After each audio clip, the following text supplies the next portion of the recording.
എല്ലാവർക്കും നമസ്കാരം. നമ്മുടെ പുതിയൊരു അധ്യായത്തിലേക്ക് ഏവർക്കും സ്വാഗതം. നിരവധിയായിട്ടുള്ള ആഗ്രഹങ്ങളുള്ള ആൾക്കാരാണ് നമ്മളൊക്കെ, അല്ലേ? ഒരെണ്ണം കഴിയുമ്പോൾ ഇനി നിർത്താമെന്ന് നമ്മൾ വിചാരിക്കാറില്ല. അപ്പോഴാണ് അടുത്തത് വേണമെന്ന് തോന്നുക. ഒന്ന് കഴിഞ്ഞ് ആഗ്രഹങ്ങൾ ഇങ്ങനെ ഒരു മാല പോലെ പിന്നാലെ തിരമാല പോലെ വന്നുകൊണ്ടിരിക്കുകയാണ്. അപ്പോൾ തീർച്ചയായിട്ടും നമുക്ക് ഈ ആഗ്രഹങ്ങൾ, നമ്മൾ വിചാരിക്കുന്ന കാര്യങ്ങളൊക്കെ വളരെ ഭംഗിയായിട്ട് നടക്കാൻ വേണ്ടിയിട്ട്, വളരെ വേഗത്തിൽ നടക്കാൻ വേണ്ടിയിട്ട്, എല്ലാവിധ സൗഭാഗ്യങ്ങളോടും കൂടി നമുക്ക് ജീവിക്കാൻ വേണ്ടിയിട്ട്, നമ്മൾ വിചാരിക്കുന്ന കാര്യങ്ങൾ എത്രയും പെട്ടെന്ന് നടന്നു കിട്ടാനായിട്ട് നമുക്ക് വളരെ എളുപ്പത്തിൽ ചെയ്യാവുന്ന ഒരു കാര്യമുണ്ട്. ഇപ്പോൾ നമുക്ക് ചിലപ്പോൾ ഒരു പക്ഷേ നമുക്ക് ഒരുപാട് വലിയ നമ്മുടെയൊക്കെ ഗൃഹങ്ങളിൽ പലതരത്തിലുള്ള പൂജാതി കാര്യങ്ങളുണ്ട്. അതൊക്കെ നമുക്ക് ചെയ്യാൻ പറ്റിയെന്ന് വരില്ല. എല്ലാവരുടെയും സാമ്പത്തികമായിട്ടും മറ്റു കാര്യങ്ങളൊക്കെ ഒരുപോലെ, സാഹചര്യങ്ങളൊക്കെ ഒരുപോലെ ആവണമെന്നില്ലല്ലോ. അങ്ങനെയുള്ള സമയത്ത് നമ്മൾ ചെയ്യേണ്ടത് ഈ ഒരു കാര്യം ചെയ്തു നോക്കൂ. തീർച്ചയായിട്ടും നിങ്ങളുടെ ഏതൊരാഗ്രഹമാവട്ടെ അത് വളരെ വേഗത്തിലായിട്ട് നടന്നു കിട്ടും. നിരന്തരം നമ്മൾ ഈ ഒരു കാര്യം ചെയ്താൽ മാത്രം മതി. ചെയ്യേണ്ടത് ഇത്രയേ ഉള്ളൂ. ദാമോദരായ നമ എന്നുള്ള നാമം ജപിക്കുക. ഭഗവാന്റെ നിരവധി നാമങ്ങളുണ്ടെന്നറിയില്ലേ? ഓരോ നാമത്തിനും ഓരോ തരത്തിലാണ് അതിൻ്റെ അർത്ഥമുള്ളത്.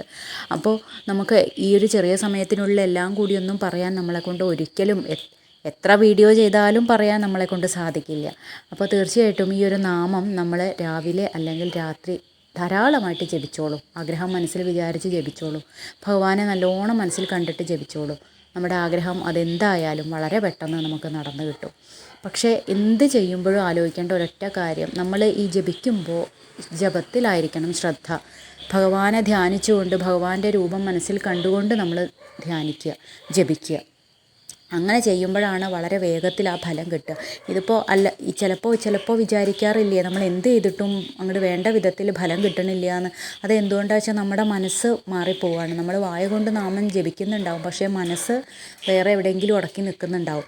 അപ്പോൾ അതിൽ നിന്നൊക്കെ ഒന്ന് മാറ്റം വരുത്തി നമ്മുടെ മനസ്സും നമ്മുടെ ചിന്തയും ഒന്ന് തന്നെ ആവുമ്പോഴാണ് നമ്മുടെ ജപത്തിന് കൂടുതൽ ശക്തി കിട്ടുന്നത്. ഭഗവാനെ മനസ്സിൽ കണ്ടുകൊണ്ട് ആ രൂപം നമ്മൾ കണ്ടുകൊണ്ട് ജപിച്ചു നോക്കൂ. നമ്മുടെ ആഗ്രഹങ്ങൾ വളരെ പെട്ടെന്ന് നടന്നു കിട്ടും. അപ്പോൾ തീർച്ചയായിട്ടും ഇത് നമുക്ക് ഒരു ചിലവും ഇല്ലാണ്ട് നമുക്ക് ചെയ്യാവുന്ന കാര്യമാണല്ലേ. ഇതൊന്ന് ചെയ്തു നോക്കൂ. എല്ലാവിധത്തിലുള്ള ഐശ്വര്യങ്ങളും നമ്മുടെ കുടുംബത്തിനുണ്ടാവും. ഭഗവാനെ നന്നായിട്ട് പ്രാർത്ഥിച്ചോളൂ. എല്ലാവർക്കും എല്ലാവിധത്തിലുള്ള ഐശ്വര്യങ്ങളും ഉണ്ടാവട്ടെ, എല്ലാവരുടെ ആഗ്രഹങ്ങളും നടന്നു കിട്ടട്ടെ എന്ന് ആത്മാർത്ഥമായിട്ട് പ്രാർത്ഥിച്ചുകൊണ്ട് എല്ലാവർക്കും നന്ദി, നമസ്കാരം.